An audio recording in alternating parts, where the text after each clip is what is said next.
Exercise number 38. The language of the young barrister in the case was most stately, and it must have influenced both judge and jury. Full stop.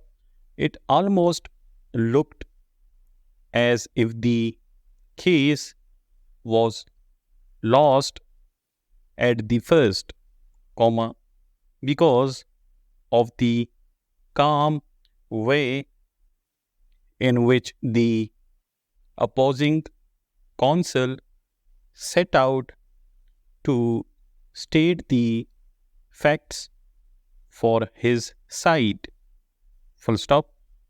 But the young barrister faced the test fairly, and his language and style, though different, showed him to be a master of law and logic.